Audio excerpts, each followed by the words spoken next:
Class 12 chapter 6 DNA की आणविक संरचना।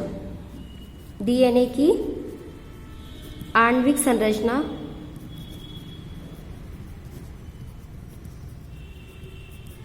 Molecular structure of DNA. ठीक है, सबसे पहली बात आती है कि डीएनए आणविक संरचना का अध्ययन किसने किया था। डीएनए की आणविक संरचना का अध्ययन किसने किया था? वॉटसन एवं क्रिक। किसने? जेडी वॉटसन और एफएच सी क्रिक। या सिर्फ वॉटसन एवं क्रिक मॉडल भी, डीएनए की आणविक संरचना को वॉटसन एवं क्रिक मॉडल के नाम से भी जाना जाता है कि डीएनए वॉटसन एवं क्रिक मॉडल। ठीक है, अब सबसे के मॉडल इन्होंने दिया था, इसमें ऐसी कौन सी विशेषताएं थी और क्या था? इसका स्ट्रक्चर जो रहता है, डीएनए के प्रत्येक अणु में क्या होते हैं? दो स्ट्रैंड होते हैं। और क्या होते हैं? दो स्ट्रैंड्स होते हैं जो एक दूसरे के चारों तरफ लिपट कर द्विकुंडली संरचना का निर्माण करते हैं। ठीक है, कैसे? चारों तरफ ऐसे एक दूसरे के कुंडलित रहते हैं। डीएनए के प्रत्येक अणु में क्या होते हैं? दो स्ट्रैंड होते हैं जो एक दूसरे के चारों तरफ क्या होते हैं? लिपट कर द्विकुंडली संरचना का निर्माण करते हैं। और जो डीएनए के दोनों स्ट्रैंड्स रहते हैं वो पॉलीन्यूक्लियोटाइड्स की दो श्रृंखलाओं, मतलब पॉलीन्यूक्लियोटाइड्स की क्या होती? दो श्रृंखलाएं होती जो अशाखित होती है। क्या बोल रहा है कि डीएनए के प्रत्येक अणु में दो स्ट्रैंड होते हैं जो एक दूसरे के चारों तरफ क्या होते हैं? लिपटे हुए रहते हैं। और प्रत्येक डीएनए में पॉलीन्यूक्लियोटाइड्स की दो श्रृंखलाएं होती है जो अशाखित होती है। दो पॉलीन्यूक्लियोटाइड्स की बनी होती, दोनों श्रृंखलाएं क्या होती? अशाखित होती है, शाखित नहीं होती है। और आपस में क्या होता है? दोनों जो श्रृंखलाएं हैं आपस में एक अदृश्य कुंडलन, अदृश्य जो अक्ष रहता है, जैसे अपन बोलते हैं ना कि एक अदृश्य के चारों, अदृश्य बेस जो रहता है उसके चारों तरफ लिपटी हुई रहती है, ऐसा लगता है क्योंकि वो कुंडलित रहती है आसपास एक दूसरे के।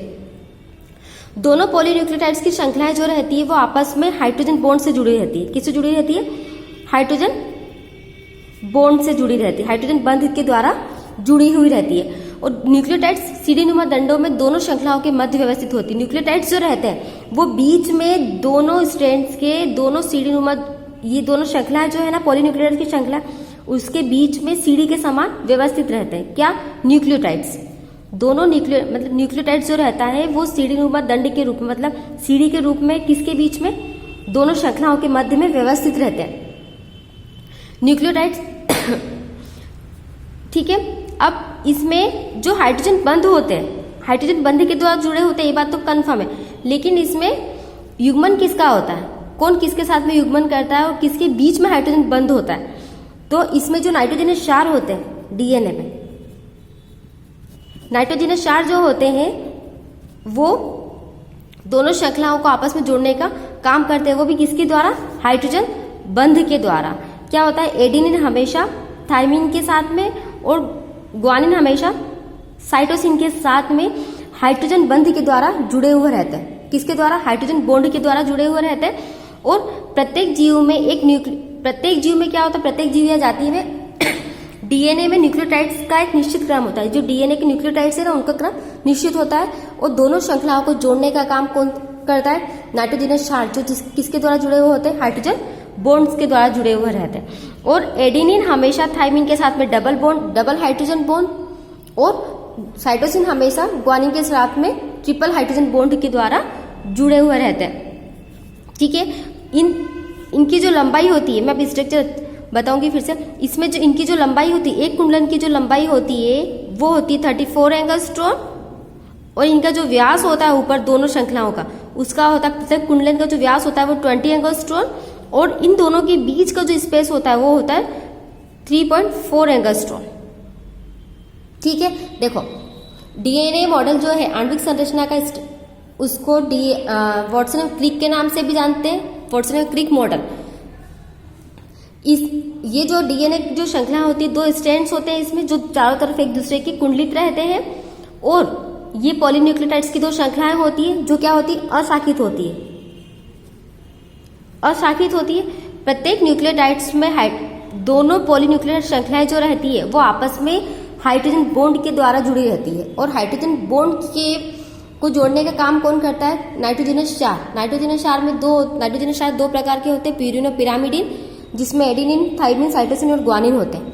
ए हमेशा टी के साथ में, मतलब एडेनिन हमेशा थाइमिन के साथ में डबल हाइड्रोजन बॉन्ड और साइटोसिन हमेशा ग्वानिन के साथ में ट्रिपल हाइड्रोजन बॉन्ड के द्वारा जुड़ा हुआ रहता है। डीएनए की एक कुंडलन की लंबाई होती है 34 एंगस्ट्रॉन। इसके जो व्यास होता है, कुंडलिन का व्यास जो होता है प्रत्येक का, उसका वो होता है 20 एंगस्ट्रॉन। ठीक है। और इसके जो न्यूक्लियोटाइड्स होते हैं, ये इसके बीच की दूरी होती है 3.4 एंगस्ट्रॉन। और प्रत्येक डीएनए में एक पूर्ण कुंडलित करने में 10 न्यूक्लियोटाइड्स पाए जाते हैं। कितने पाए जाते हैं? 10 न्यूक्लियोटाइड्स पाए जाते हैं। ए, टी, सी, जी हमेशा एक दूसरे के क्या होते हैं? समपूरक होते हैं। क्या होंगे? एक दूसरे के समपूरक होंगे। जब फर्स्ट में आएगा तो ए, टी, फिर सेकंड में सी, जी, फिर अपोजिट टी, ए, मतलब एक दूसरे के क्या होते जाएंगे? समपूरक होते जाएंगे। तो ये हुआ डीएनए का स्ट्रक्चर।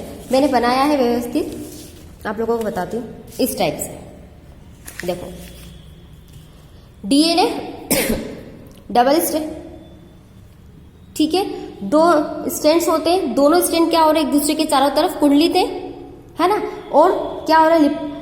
दोनों पॉलीन्यूक्लियर श्रृंखलाओं के बने होते हैं, जिसमें शुगर फॉस्फेट चेन, ये शुगर फॉस्फेट चेन भी होती है।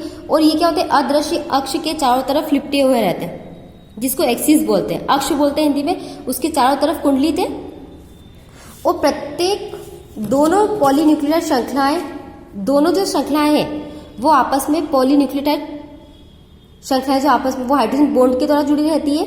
और दोनों श्रृंखलाओं के बीच में न्यूक्लियोटाइड्स, ये न्यूक्लियोटाइड्स जो रहते हैं वो सीढ़ीनुमा व्यवस्थित रहते हैं। और ये दोनों श्रृंखलाएं आपस में हाइड्रोजन बॉन्ड के द्वारा जुड़ी रहती है, जिसमें जो हाइड्रोजन बॉन्ड रहता है उनको जोड़ने का काम कौन करता है? एडेनिन और थाइमिन।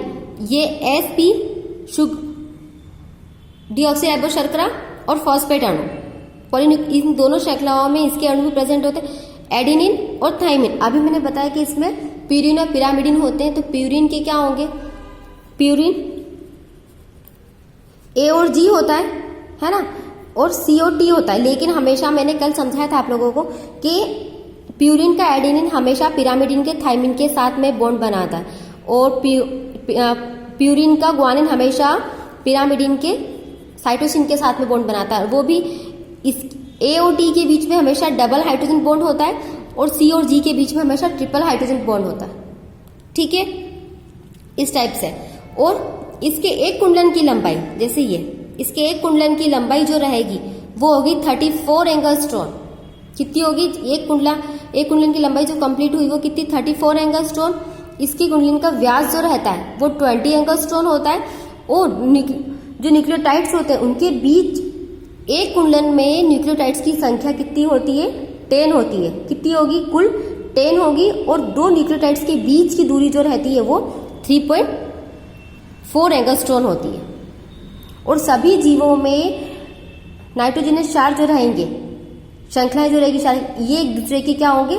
समपूरक रहते हैं। कैसे रहते हैं? समपूरक रहते हैं। ए, टी, सी, जी, टी, ए, ऐसे।